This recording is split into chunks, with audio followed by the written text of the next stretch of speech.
4절로 5절입니다.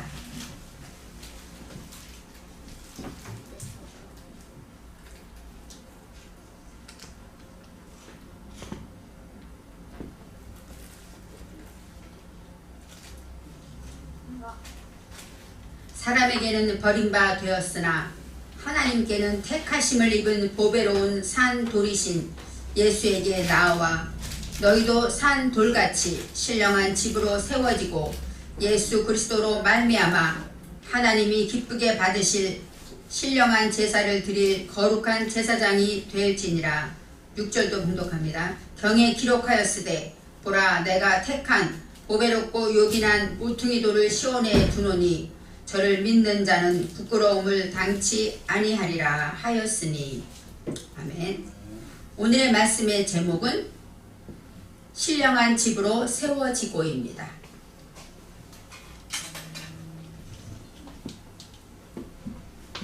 우리는 요즘 베드로전서 말씀을 통하여 하나님의 음성을 시간마다 듣고 있습니다. 예수 그리스도의 사도인 베드로는 소아시아에 있는 예수를 영접한 유대교, 예수를 믿는 성도들에게 로마로 인한 큰 환난을 당하고 핍박을 당하고 있지만 예수님의 은혜만을 끝까지 사모하라고, 그리고 믿음을 잃지 말라고 간곡히 부탁하고 있습니다. 내가 거룩하니 너희도 거룩하라고 하신 하나님의 말씀을 빗대면서 어려운 환난이 올수록 우리는 더욱더 거룩해져야 한다고 요구하고 있습니다. 거룩하다라는 것은 카도시인데 구별되었다, 이런 뜻이 있습니다. 거룩한 것, 구별된 것이라는 것은 우리가 하나님의 말씀대로 살아서 세상과 구별되어지고 또 우리가 드려지는 삶이 하나님이 받으시는 거룩한 산 제사가 될 때 우리가 하나님께 바쳐지게 된다는 것이죠. 그래서 구별됐다, 거룩하다는 것은 우리가 하나님께 드려지는 삶을 말하고 있습니다. 지난주 말씀에 베드로서 2장 1절 3절에서는 우리가 거룩해지려면 무엇을 버려야 하고 또 무엇을 사모해야 하는가에 대해 생각해 보았어요. 거룩해지려면 우리는 내 속에 있는 악들을 버려야 한다는 것이죠. 이 악들이 예수 안 믿는 사람에게 있는 것이 아니라 우리 속에 있다는 것을 사건을 통해서, 환경을 통해서 우리는 깨닫게 됩니다. 그리고 또 사모해야 할 것은 하나님의 말씀을 사모하라고 합니다. 신령하고 순전한 그런 어린아이가 엄마의 젖을 사모하듯이 그렇게 사모하라고 말씀했습니다. 말씀을 가까이 한다는 것은, 말씀을 가까이 하게 되면 우리가 우리 속에 있는 악을 발견하게 된다는 거예요. 그래서 잠언 27장 19절에 물에 비추이면 얼굴이 서로 같은 것 같이 사람의 마음도 서로 비추느니라. 이 물이라는 것, 하나님의 말씀을 말하죠. 말씀에 비추이면 내 모습이 이 말씀에 보이는 것이죠. 그것처럼 사람의 마음도 상대방의 마음을 통해서 내 모습을 발견한다는 것이에요. 그래서 하나님의 말씀을 통하여 우리가 가까이 해야 되는 이유는 그것을 통해서 나의 모습을 발견할 수 있기 때문이라는 것입니다. 우리가 내 앞에 있는 사람을 통하여 그 사람이 나를 괴롭히고 나를 괜히 무시할 때 어때요? 내 안에 울쑥 화가 나고, 네가 나를 무시해? 내 안에 교만이 올라오고 어떤 용서하지 못하는 마음들이 올라오죠. 그것을 볼 때 그 사람 탓이 아니라 내 속에도 이런 것이 있구나 하고 내 속에 있는 물에 비친 내 마음을 발견하라는 것이 바로 말씀을 가까이 한다는 뜻이에요. 이제 말씀을 통해서 내 속에 외식과 괴흉과 악독이 있는 것을 발견했다면 우리는 주님의 십자가 앞에 나아갑니다. 하나님, 나는 이렇게 죄뿐입니다. 주님의 보혈로 나를 씻어 주옵소서. 바로 주님께 나아갈 때 우리는 주님의 용서함을 받고 거듭나게 되고 영생의 축복을 누리게 되는 것입니다. 이제 주님의 선하심을 맛보아 알게 된 자는 더욱 말씀을 사모하라고 했습니다. 맛보다라는 것, 우리가 멀리 떨어지면 들을 수도 있어요. 또 볼 수도 있고 냄새도 맡을 수 있죠. 하지만 맛본다는 건 어떤 거예요? 내 앞에 있지 않으면 맛볼 수가 없습니다. 바로 주님의 선하심을 내가 경험하고 내가 먹어보고 내가 체험하지 않은 자는 맛보았다고 할 수가 없습니다. 그래서 주님이 우리 속에 들어와서 맛본다는 건 뭐예요? 내가 그것을 먹어서 내가 내 안에 들어간 것이죠. 바로 주님이 우리 안에 계신 자, 주님의 선하심을 맛보아서 그 말씀을 지키고 그 말씀대로 열매를 맺음으로 인하여 우리가 내 안에서 깨달아 알게 된 것, 그러한 사람들은 더욱더 말씀을 사모하라고 말씀하고 있습니다. 그런데 우리에게 이렇게 말씀을 주셔서 거룩하게 하시는 이유가 무엇일까요? 오늘 4절 말씀에 예수님에 대한 말씀이 나옵니다. 예수 그리스도는 우리의 구주고 우리가 지금 섬기는 하나님입니다. 우리가 믿는 예수님이 어떤 분이셨는가? 4절 말씀에 사람에게는 버림바 되었으나 하나님께는 택하심을 입었다고 말하죠. 바로 사람에게는 버림바 되었다. 이 버림바 것은 마사인데, 마스라는 것은 거절하다, 무시하다, 또 경멸당하다, 혐오. 바로 거절당한 건 무엇이에요? 세상에 왔지만 많은 사람들이 무시하고 혐오했고 거절해서 십자가에 못 박혀 죽였잖아요. 그래서 사람에게는 버림받았으나 하나님께는 택하심을 입은 보배로운 산돌이 누굽니까? 예수 그리스도죠. 사람에게는 버림받아서 십자가에 죽으셨지만 하나님은 택하셨다. 바하르인데 그것은 정련하다, 택하다. 하나님이 택하실 때는 우리를 시험해서 거기에 통과될 때 택하심을 입는 것입니다. 보배로운 산도이신 예수께 나오라고 말씀하고 있습니다. 보배롭다라는 것은 야카르인데 사랑스러움, 또 귀중하고 무겁다, 아름답다 이런 뜻이 있어요. 그러니까 귀중한, 보배는 귀하죠. 그리고 사랑스럽고 그 다음에 아름다운 것을 말해요. 바로 예수님은 세상에 버림받아서 십자가에 죽으셨지만 바로 예수님은 우리에게 너무나도 귀중하고 보배롭다는 것입니다. 보배로운 산돌이신 예수에게 나아오라고 말씀하고 있습니다. 산돌, 돌은 돌인데 산돌이에요. 우리가 돌은 살아있지가 않죠. 그렇지만 예수님은 산돌식 때문에 살아있고 살아있고 역사하고 움직이고 우리 안에서 역사하는 돌을 말하고 있습니다. 예수에게 나오다, 이 나오라는 것은 가까이 오다라는 뜻이 있어요. 그래서 나가시라고 하는데 접근하다, 가까이 오다. 예수께 나오다라는 것은 예수님 앞에 예배를 드리다 이런 뜻이 있습니다. 예수님께 예배 드리는 것은 바로 가까이 나오는 것이고 하나님 앞에 우리의 삶으로 나아가는 것이 됩니다. 이제 5절 오늘의 본문절에 나옵니다. 너희도 산돌같이. 산돌은 누구죠? 예수 그리스도죠. 예수님이 택하심을 입었기 때문에 우리가 예수께 나아가게 되면 우리는 예수님처럼 신령한 집으로 세워진다고 말씀하고 있습니다. 너희도 산돌같이 신령한 집으로 세워지고, 신령한 집, 루아흐 베이트, 거룩한 집, 신령한 집이라는 것은 영적인 집을 말해요. 루아흐는 영이고 바람이죠. 그래서 우리가 겉으로 보이는 집이 아니라 내 안에 영적인 집을 세워야 한다고 말씀하고 있습니다. 신령한 집으로 세워질 때 예수 그리스도로 말미암아 하나님이 기쁘게 받으실 신령한 제사를 드린 거룩한 제사장이 될지니라 이렇게 말해요. 그러면 신령한 집은 어떤 집일까요? 주님이 거하는, 주님이 역사하시는 성전을 말하고 있죠. 왜요? 제사장이 제사를 드릴 집이기 때문입니다. 그래서 우리는 예수님 때문에 우리가 하나님께 나아갔고 산돌이신 예수님 앞에 우리가 나아갔기 때문에 예수로 인하여 우리는 집을 짓게 돼요. 근데 그 집이 어떤 집입니까? 신령한 집이고 또 세워지다. 지금도 지어지고 있다는 것이에요. 세워졌다는 것이 아닙니다. 그래서 우리 모두에게는 영적인 집이 있다는 거예요. 육신으로는 보이지 않지만 사람마다 영혼의 집을 짓고 있습니다. 아마 주님 앞에 나아갈 때 천국에 가게 되면 우리의 집이 완성된 것이 주님 앞에 보여질 것입니다. 예수 그리스도로 말미암아 하나님이 기쁘게 받으실 신령한 제사를 드릴 거룩한 제사장이 되라. 성전이 있어야 제사를 드리죠. 또 제사를 드리려면 누가 있어야 합니까? 제사장이 있어야 돼요. 성전도 우리고 제사를 드리는 제물도 우리고 제사장도 우리입니다. 그래서 그 신령한 집에는 예수님의 공로로 우리가 제사를 드리는 제사장이 된다고 말씀하고 있습니다.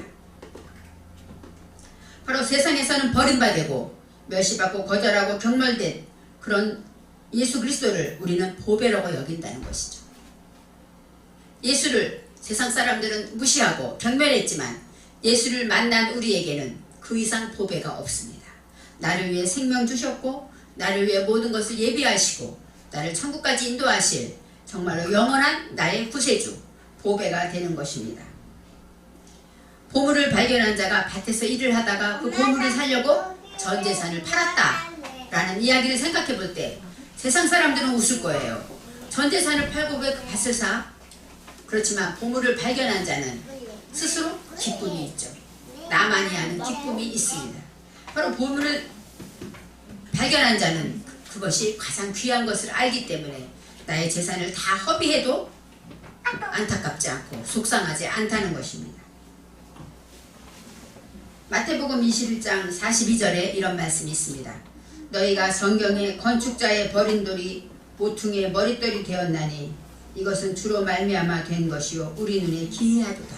이것은 시편에 있는 말씀인데 건축자의 버린 돌, 세상 사람들이 버린 돌이 모퉁이의 머릿돌이 되었다. 바로 그것은 누가 한 일입니까? 여호와께서 하셨다. 이렇게 말씀하고 있습니다. 건축자의 버린 돌이라는 것은 가치가 없고 사람에게 버림받은 바로 예수님의 십자가에서 버림받으신 그분이 바로 보배로운 산돌이라고 말씀하고 있습니다. 돌은 돌인데 어떤 산돌은 무엇일까요? 거듭난 돌이죠. 죽음을 부활한 능력의 돌입니다. 마태복음 21장 44절에 이렇게 나와 있습니다. 이 돌 위에 떨어지는 자는 깨어지겠고 이 돌이 사람 위에 떨어지면 저를 가루로 만들어 흩으리라. 이 돌이 산돌이기 때문에 그냥 있는 돌이 아니라 산돌이기 때문에 역사하는 거죠. 하나님의 역사가 이 돌을 통해 나타납니다. 깨어지기도 하고 가루로 흩어져 버리기도 하신다는 것입니다. 바로 산돌이기 때문입니다. 우리는 예수님처럼 거룩한 영이 거하시는 산돌입니다. 그래서 신령한 집으로 세워지고 있는 믿음의 집을 우리는 지금도 여호와 하나님께서 우리를 위하여 짓고 계신 것입니다. 우리는 이 땅에 살지만 우리는 영원한 천국 백성이기 때문에 신령한 집을 지어야 하는 것이죠. 에베소서 2장 19절 22절에 이런 말씀이 있습니다. 너희가 외인도 아니요 손도 아니요 오직 성도들과 동일한 시민이요 하나님의 권속이라. 우리는 지난번 말씀에는 나그네라고 여행자라고 말했는데 이제는 에베소서에 사도 바울은 말합니다. 외인도 아니다. 외인이 아니면 뭐예요? 우리는 본토인이라는 것이에요. 또 손도 아니요 손님도 아니면 우리는 누구입니까? 주인이죠. 왜요? 이 세상을 만드신 분은 하나님이기 때문에 하나님의 자녀인 저와 여러분은 바로 이 땅의 사람이고 또 이 땅의 주인이라는 것이에요. 그래서 성도들과 동일한 시민이고 하나님의 권속이다. 이 권속이라는 것은 뭐예요? 한 가장 밑에 있는 식구들을 말하는 거예요. 그래서 하나님의 권속 그러면 하나님이 통치하는 하나님이 가장이 되시는 우리 모든 가족들이다. 이렇게 말하고 있습니다. 그래서 20절에 너희는 사도들과 선지자들의 터 위에 세우심을 입었다. 우리가 그들이 예수를 영접하게 된 건 누구 때문이죠? 사도들과 선지자들의 전도와 복음을 통하여 이제 예수님을 영접하게 되었다는 것입니다. 그리스도께서 친히 모퉁이 돌이 되셨느니라. 이 모퉁이 돌이라는 것 작은 돌이라고 생각했어요.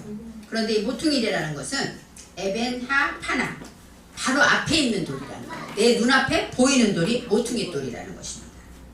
그리고 사전에서 보면 어떤 뜻이냐? 두 개의 벽이 직각으로 만나는 곳에 그것을 어때요? 잘 세워지도록 중심을 잡도록 세워지는 돌이라는 것입니다. 그래서 큰 벽을 지탱해주는 바로 큰 주춧돌과 같은 것이래요. 저는 모퉁이 돌이라 눈에 안 보이는 조그만 돌인 줄 알았는데 바로 모퉁이 돌이라는 것은 바로 큰 주춧돌이 돼서 그 큰 벽을 지탱하게 해준다. 예수님이 바로 우리 모든 집을 세울 때 그 집의 큰 벽들을 지탱하게 해주는 그런 모퉁이 돌이 된다고 말씀하고 있습니다. 22절 말씀에 그의 안에서 건물마다 서로 연결하여 주 안에서 성전이 되어가고 이렇게 나오죠. 바로 그 안에서 하나님 안에서 예수님 그 나를 위해 산돌이신 예수님 안에서 우리는 건물마다 연결되었다. 연결되는 것은 하바르인데 연합되다, 묶어지다. 그러니까 예수님과 우리는 서로 묶어져 있어요. 연합되어 있다는 하나로 묶여져 있다는 것입니다. 그럴 때 우리는 무엇이 되어집니까? 성전이 되어지는 거예요. 예수님과 연합돼서 이 모퉁이 돌이 우리를 받쳐주고 있을 때 모퉁이 돌이 우리를 세워주고 있을 때 우리는 주 안에서 우리는 하나님의 성전이 된다고 합니다. 성전은 거룩한 카도시 그 다음에 하이칼 하고 나오는데 이 헤이칼이라는 것은 궁전을 말해요. 그러니까 왕이 거하는 곳인데 거룩한 궁전은 누굴까요? 하나님이 거하는 성전을 말하죠. 그래서 주 안에서 바로 여호와를 위한 성전이 된다, 이런 뜻이에요. 여호와 주님을 위하여서 우리는 하나님이 거하는 성전이 되어간다는 것이죠. 아까 말한 바로 신령한 집이라는 것은 뭐예요?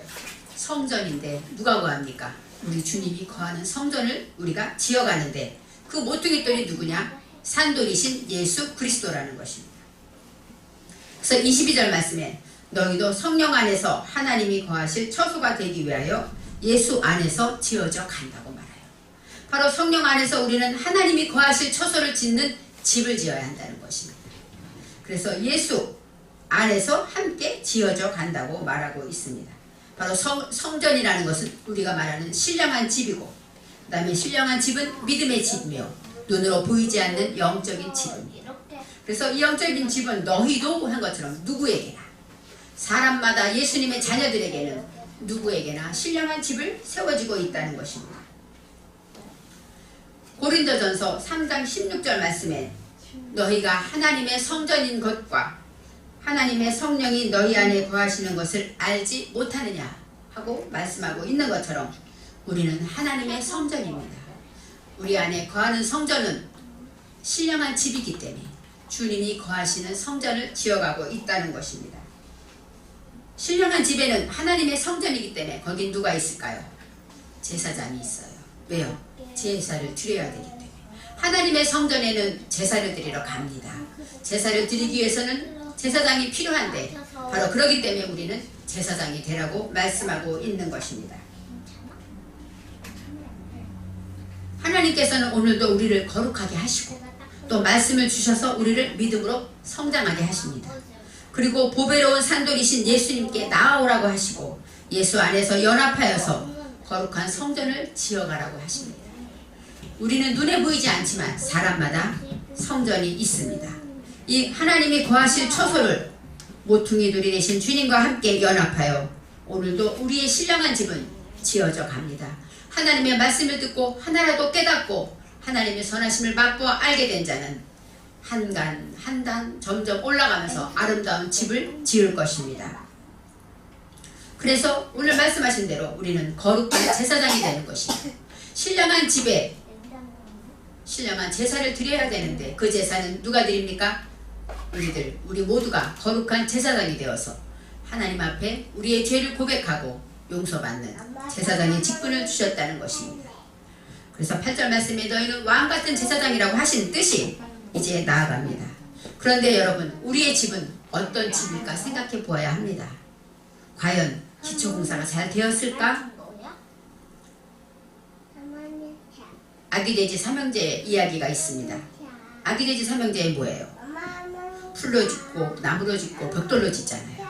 그것처럼 성경에도 나와 있습니다. 우리의 집에는 지프로 지은 집이 있고 풀로 지은 집이 있고 나무로 지은 집이 있으며 금이나 은이나 보석으로 세운 집이 있다고 합니다. 그럴 때 불같은 시험이 나타나서 불이 살르게 되면 어때요? 집이나 풀이나 나무는 그 공력이 다 사라진다. 바로 주님이 거하시는 성전은 집이나 풀이나 나무 같은 집이 아니라 금이나 은이나 보석처럼 불타지 아니하고 어떤 시험에도 흔들리지 아니하는 그런 보석 같은 집을 지어야 한다는 것이죠. 참 보배이신 예수 그리스도를 담는 집이기 때문입니다. 그래서 오늘도 열심히 우리는 거룩한 산 제사를 드려요. 아침에 올 때 교회 오기 전에 아이들과 또 오면서 모든 대화 속에 드려지는 것이 다 거룩한 제사라는 것을 알아야 돼요. 그래서 하나님이 받으시는 거룩한 산 제사를 우리가 드릴 때 우리는 주님이 기뻐하는 그리스도의 터에 신령한 집을 세우게 되는 것입니다. 거룩한 제사장이 되기 위해서 우리는 항상 오늘 6절에 잠깐 말씀을 읽었던 것은 하나님의 성 시온에 두가 산돌을 어디에 있습니까? 시온에 둔다고 했습니다. 이 시온이라는 것은 시온산성, 바로 예루살렘 성을 말하기도 합니다. 그렇지만 시온이라는 것은 원어에서 치온, 어떤 뜻이냐면 바싹 메마른 땅을 말해요. 바싹 메마른 땅, 바싹 메마른 땅은 뭐예요? 주님의 말씀을 사모하는 땅이겠죠. 나의 죄를 발견하고 나의 부끄럽고 헛된 모습을 발견한 그런 안타까운 주님 앞에 주님 없이 살 수 없습니다. 주님의 십자가 앞으로 나아가는 그런 바싹 메마른 땅에 주님의 보혈의 산돌이 계시다는 것입니다. 그래서 우리는 항상 시온에 모퉁이 돌이 있는 것처럼 우리 마음을 항상 낮고 겸손하게 자신을 낮추면서 하나님만 사모하고 어린아이처럼 갓난아이처럼 말씀을 사모하듯이 말씀이 되신 예수 그리스도를 사모할 때 저와 여러분은 오늘도 신령한 집이 우리 안에서 주님이 거하는 처소로 세워져 나가는 것입니다. 항상 우리 안에 거하시는 하나님의 성전이 아름답게 지어지기를 바랍니다. 기도하겠습니다. 하나님, 신령한 집으로 세워지기 위해서 우리는 거룩해져야 한다고 했습니다. 그러기 위해서 말씀을 가까이 하고 내 속에 악을 버리라고 했습니다. 하나님, 우리는 똑같은 얼굴을 하고 똑같은 모습을 하고 있지만 우리 영혼의 모습은 다 다를 것입니다. 우리 안에 신령한 세워진 그 집이 어떤 집일지 우리는 궁금합니다. 하나님이 보시는 그 눈으로 우리의 집이 아름답게 세워지고 풀이나 짚이나 나무가 아니라 금이나 은이나 보석 같은 하나님이 기뻐하고 편안히 계실 수 있는 그런 아름다운 집을 주님이 거하는 처소를 세워질 수 있도록 우리를 오늘도 깨닫게 하시고 훈련하여 주셔서 우리를 거룩하게 하여 주옵소서. 감사드리며 예수님의 이름으로 기도합니다. 아멘.